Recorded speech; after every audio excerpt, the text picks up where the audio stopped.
Bonjour à tous et bienvenue dans votre mag. Alors ce mois-ci, Fabienne, votre présentatrice habituelle, n'est pas avec nous suite à un heureux événement. C'est donc avec grand plaisir que je la remplace pour ce numéro.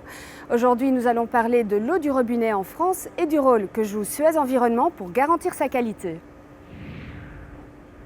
Nous voici sur l'un des sites de Suez Environnement, là où se trouve leur principal centre des recherches. À mes côtés, Gilles Boulanger, directeur technique de Lyonnaise des Eaux. Bonjour Gilles. Bonjour. Alors l'eau qui arrive dans nos robinets ne provient pas directement de la nature, il faut d'abord la traiter afin de la rendre potable. Mais les questions que je me pose, c'est pourquoi et dans quelle mesure Suez Environnement intervient-il dans ce processus ? Alors effectivement, l'eau qu'on trouve dans la nature contient des impuretés et donc on dispose pour ça de toute une série de techniques de traitement diverses. Décantation, filtration, etc. Une fois que l'eau est potable, on va la transporter jusqu'au robinet du consommateur et permettre qu'à tout instant, il y a une eau limpide qui coule. Pour comprendre comment Suez Environnement délivre une eau potable de qualité, nous voici au Mont-Valérien. Alors c'est sur cette station que l'on traite l'eau pour une dizaine de communes des Hauts-de-Seine. Antoine Jointot, bonjour. Alors vous êtes le directeur de la production d'eau potable. Sur ce site, on potabilise, si je puis dire, l'eau qui sort de la Seine. Est-ce que vous pouvez m'expliquer un petit peu les étapes à suivre ?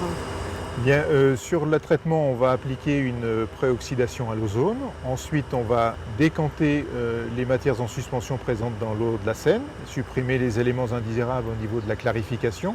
Après décantation, on filtre sur un premier étage. On va post-ozonner, affiner l'eau sur le charbon actif, et ensuite la désinfecter avec du chlore. Les exigences en termes de qualité sont plus fortes sur notre filière de traitement pour être sûr qu'au moment de la distribution et du contrôle réglementaire, on rentre dans les normes qui définissent la potabilité de l'eau.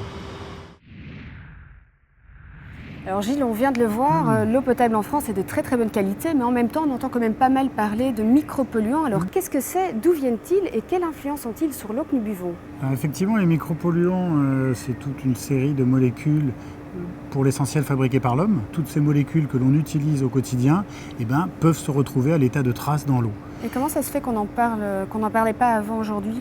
Alors, il y a un phénomène qui est essentiel, c'est qu'on a fait des progrès analytiques considérables. C'est-à-dire qu'aujourd'hui, on dispose de machines beaucoup plus sophistiquées que par le passé, qui permettent de détecter des traces infimes. Aujourd'hui, très classiquement, on est capable d'analyser ces polluants jusqu'au nanogramme par litre.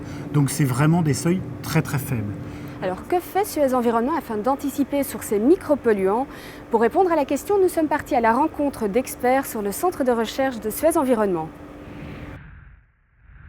Srevka Dokon, bonjour. Bonjour. Alors vous êtes responsable du pôle analyse et santé. Expliquez-moi un petit peu ce que vous faites ici dans ce laboratoire en ce qui concerne les micropolluants.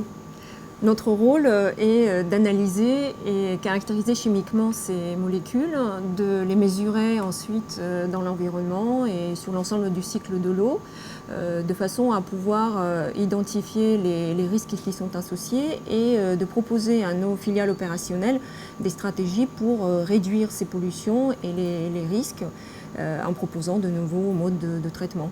Alors aujourd'hui, ça fait un peu plus de 10 ans que vous travaillez sur le sujet. Quel est le verdict ? En matière de micropolluants, aujourd'hui, on peut s'accorder sur le fait que c'est avant tout un enjeu environnemental avec un impact surtout sur le milieu aquatique. Il n'y a pas de risque sanitaire par rapport à l'eau potable. Notre devoir, c'est toujours l'anticipation et c'est dans ce sens que nous venons de lancer un projet qui s'appelle Expol et qui va regarder les questions d'exposition à long terme à ces faibles concentrations de micropolluants dans l'eau. Pour connaître les techniques de pointe qui permettent d'éliminer ces micropolluants, nous voici à l'usine test de Suez Environnement. Cette plateforme, appelée l'usine de demain, a été créée par Lyonnaise des Eaux, De Grémont et Suez Environnement. Julien Simon, bonjour. Bonjour. Alors vous êtes ingénieur recherche chez Suez Environnement. Alors qu'est-ce que vous faites exactement sur cette plateforme de test ? Ici, nous testons les procédés de traitement d'eau potable que l'on va retrouver sur les usines d'aujourd'hui, mais aussi les procédés de traitement d'eau potable que l'on est susceptible de retrouver sur les usines demain. Mais alors quelles sont les technologies que vous développez ? Alors, deux techniques ont été mises en avant. La première consiste à mettre en œuvre un procédé de traitement membranaire utilisant des membranes de nanofiltration ou d'osmose inverse, permettant d'éliminer des composés qui ont une taille à peu près d'1 million de fois plus petite qu'1 millimètre. Alors la deuxième technique consiste à ajouter du charbon actif en poudre à l'entrée du réacteur. Ce charbon actif en poudre a l'aptitude d'absorber à sa surface les micropolluants pouvant se trouver dans l'eau que nous sommes en train de traiter. Et donc à la sortie du réacteur, on va extraire le charbon actif en poudre. On arrive comme ça à éliminer une grande partie des micropolluants pouvant se trouver dans l'eau. Nous avons parlé des solutions pour rendre l'eau potable et pour anticiper la nouvelle pollution. Mais Suez Environnement travaille aussi en amont afin de protéger la ressource en eau. Alors, pour vous donner un exemple concret, me voici à l'ouest de Paris où j'ai rendez-vous avec Xavier Dupuis, agriculteur biologique. Ces champs sont situés près de points de captage d'eau traités par Suez Environnement. Il fait partie du groupement des agriculteurs biologiques d'Île-de-France à qui l'INS des Eaux accorde un soutien financier. Leur objectif, aider les agriculteurs à se convertir au bio. Xavier, bonjour. Bonjour Déborah. Alors vous êtes agriculteur dit biologique. J'imagine que vous avez une main-d'œuvre plus importante en faisant du bio. Effectivement, ici sur le site, nous faisons des cultures de légumes. Et dans ce cas, nous utilisons de la main-d'œuvre pour le désherbage manuel des cultures, puisque nous n'utilisons pas de produits chimiques.